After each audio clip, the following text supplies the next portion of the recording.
What's up guys, I'm Steven. And I'm Kylie, and for the past 10 months, we've been making weekly short-term rental content for this channel, and we love seeing your questions and feedback in the comments section. We've rounded up a few of those questions in addition to some that were sent in via email and DMs on our Instagram. So the first question is from Tirsa, and it was in the comments section, and she wrote, I'm just starting.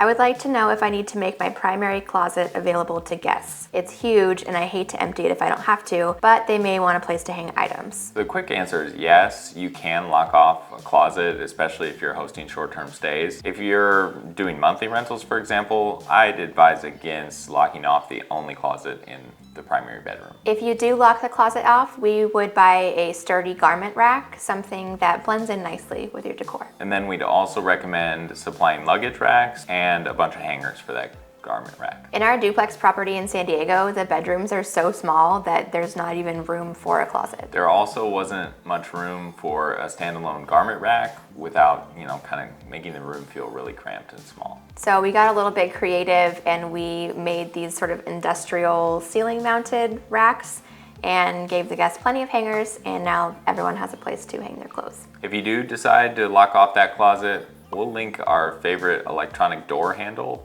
in the notes below. That way you never have to deal with keys. Where's my keys? Where are my keys? So this next question was sent in via email, and it says, Kylie and Steven, how are you? Okay, good. Thanks. I really enjoy your channel and I've learned a lot about STR from you. So I wanted to take a moment to thank you. It's very nice. I currently own long-term rentals, but I am planning to turn one or two into an STR, and I would like to self-manage them. I live about 2 hours away, and I plan to have a local cleaning team and an inspector who validates the property is ready for guests. Sounds like you're off to a great start, thinking about the cleaners and an inspector. We do talk about how we manage our properties that are remote in one of our previous videos if you want to check that out. So the email continues. He says, there is one question that I can't figure out.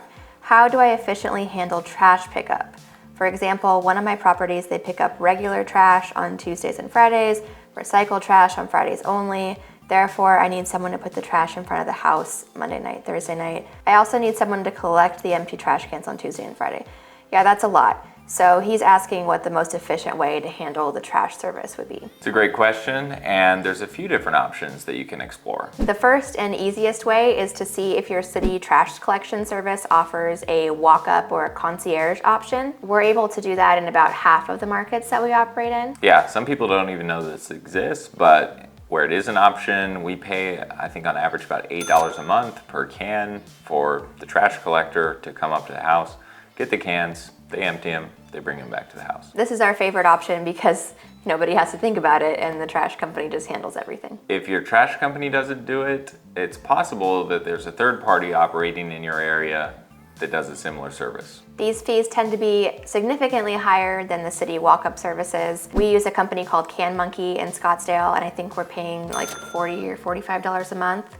But it makes sense that they're gonna charge a little bit more because someone's coming the night before trash collection, putting the can out, and then coming back after the trash has been picked up and putting the can back up at the house. Yet another option is to look around your neighborhood. Maybe there's a young kid or someone that you could pay a fee for them to come over, do both of those, take out and bring to the curb.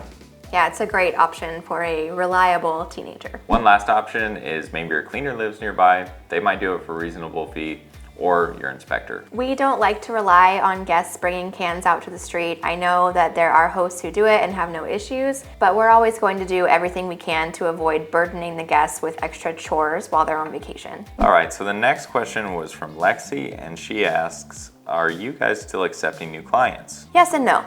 If you have a property in the greater Palm Springs area or you're looking to purchase one out here, then absolutely let's talk and see if our services are a good fit for what you're looking for. And if it's outside of the Coachella Valley, then the answer is a maybe. If it's in a market where we're already operating and kind of have things set up, then we would consider it. But if it's somewhere completely new, we're probably gonna say it's not the best fit for us. We just have other priorities right now that don't include expanding into new markets. All right, next question was from our video on managing properties remotely. and they ask, how much do you pay your perfection inspection person, and do you pay per inspection? I know it depends on the market, but it would be great to get an idea of how much this adds to your expenses. it does depend on the market. It also depends on the house, how long it's going to take someone to go through it. Right now in San Diego and Scottsdale, our range is between $30 and $45 per inspection.